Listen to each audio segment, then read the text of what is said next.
فستذكرون ما أقول لكم وأفوض أمري إلى الله إن الله بصير بالعباد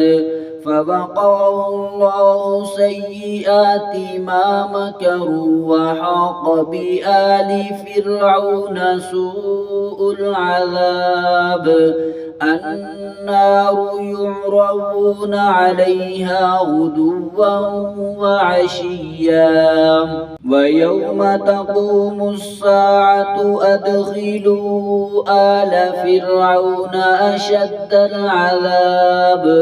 وإذ يتحاجون في النار فيقول الضعفاء للذين استكبروا إنا كنا لكم تبعا فهل أنتم